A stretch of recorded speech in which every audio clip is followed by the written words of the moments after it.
Hi friends, and welcome back to my kitchen. I actually have some boneless, skinless chicken thighs that I took out of the freezer the other day. They're nice and defrosted and ready to cook. So today I figured we'd make some slow cooker boneless, skinless chicken thighs. I'm going to make them the exact same recipe as I used for my baked chicken thighs, but we're going to be using the slow cooker. I'm going to serve it over rice, and then I'm going to serve it with broccoli or another green. My kids love string beans and broccoli, so I'll let them decide, and then we'll see what we're having. But these are just some chicken thighs. I think there's probably usually about 6 or 7 in here. Let's get started. So for the seasonings, we have some salt, granulated garlic, and parsley, my favorites. This is like my trio, and we're just gonna dump that right in. And then we're going to make these sweet, so I'm using some brown sugar. This is just some light brown sugar. So I used a teaspoon of the granulated garlic, a teaspoon of the salt, and then a heaping half teaspoon of the parsley. You can go with more, it's just literally for color and a little bit of flavor. And then 1/3 cup of let's unpack it, brown sugar. It's like really stuck in there. I packed it well. And then this is exactly how I make my baked ones as well. And then we're just gonna mix this up and kind of get all those seasonings mixed together. So you just wanna make sure this is nicely mixed up, because now we're gonna add in our chicken thighs. We're not adding in any liquid. If you wanted, you could have left out the salt and maybe used some soy sauce. But this is how my recipe is. It does produce its own juices with the chicken thighs because they're nice and juicy. They have a little bit of fat. And then I just like to remove the veiny stuff off my thighs. And I always check my thighs. I don't know what it is, especially Bell and Evans. They'll have chunks of bone in there, even though they're boneless, skinless. And I really do 9 times out of 10 get bones in it. So I really kind of massage it to just make sure there's nothing in there before I put each one in. I don't know what it is. Human error. I don't know if it's human error or if they use machines to do it, but there's always a big chunk of bone in one of them. So one time I have had bone in my boneless, skinless chicken breast, but for thighs, it's pretty common. Let's count. We have 1, 2, 3, 4, 5, 6. So yeah, we usually have 6. And now I'm just gonna sit here and massage all of this together. I really want to make sure these chicken thighs are coated, and this is going to make a nice little juice.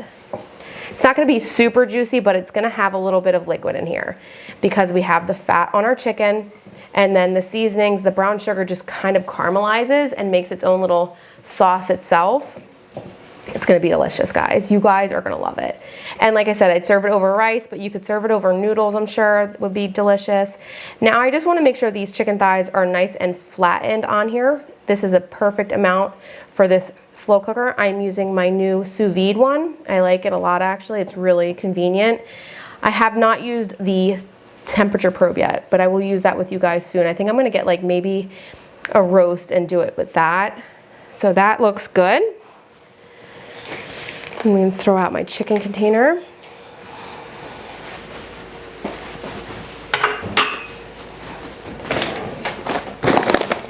All right, wash my hands.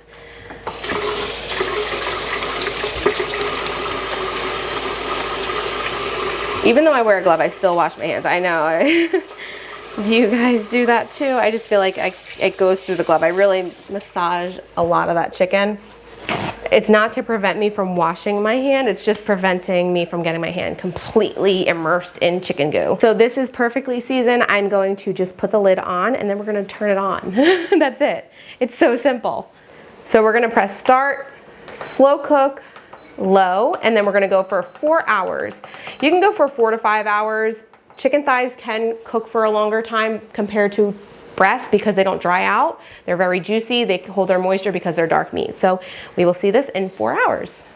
I just want to remind you guys that we do not add any liquid, but we're 30 minutes in, and as you can see, it's a little steamy in there, but there's also liquid happening because of all the ingredients, and then the chicken thighs themselves, they do release juices. So now it's been 4 hours, we cooked it on low, and it looks perfect, but I can make it even better. I like to use a cornstarch slurry to thicken this up. So what I do is I take 1 tablespoon of cornstarch and 1 tablespoon of cold water. We're not gonna use the liquid in here because if we mix that with the cornstarch, it will most likely clump up. So what I do is I just mix the water and cornstarch in a little bowl, and then I'm going to pour it right over top of the chicken thighs and into this juice that's in there. And then we're going to mix it up. And as you can see, as I'm mixing it up, the chicken thighs are just completely falling apart. They get so tender, so juicy, and literally fall apart in the crock pot. And I just love how tender they are. It's super easy for my kids to enjoy as well. I don't have to cut it. It's just really an easy, no fuss meal. And that makes it even easier for a weeknight. I'm going to cover this and cook it on high for about 15 to 20 minutes while my rice is cooking. You can see it's a little bit to the right in my Instant Pot. So I'm making some jasmine rice. If you haven't seen that video, it's a great video as well. And we cooked it on high for about 23 minutes and it looks perfect. The cornstarch slurry really thickened up when I put it on that high heat. You could also do this over the stove if you wanted. And even talking about the stove, if you wanted to sear them and give them more color, you can sear the chicken thighs in a cast iron skillet to really brown them before putting them in the crock pot. I wanted this to be really easy so I could literally just serve it right out of the crock pot and not have to prepare anything before or after. The only thing I had to make was some rice and some garlic green beans. My family loves green beans. You could also serve this with broccoli. My kiddos actually picked green beans tonight, so that's why I did the green beans, or any other salad or whatever you prefer. Then I like to garnish it, and my placemat apparently with a little bit of parsley just to give it a little bit of color, because everything in the crock pot just comes out brown otherwise. But yeah, so you could just add a little bit of parsley for color. Our slow cooker chicken thighs are all done and I cannot wait to dig in. My house smells amazing. They are falling apart. They're sweet, sticky a little bit because we use the cornstarch slurry, which is optional. If you like that thinner gravy, you could just leave it as is. And I'm gonna go and dig in for the first bite. Have some chicken and some rice. What I love about this recipe is how easy it comes together. It's super affordable and we made it in minutes. Like, I don't have to baby it. We did the cornstarch slurry, which is optional. That's the only really tending you have to do to it. Otherwise, it's completely hands off. I'm gonna go for one more bite.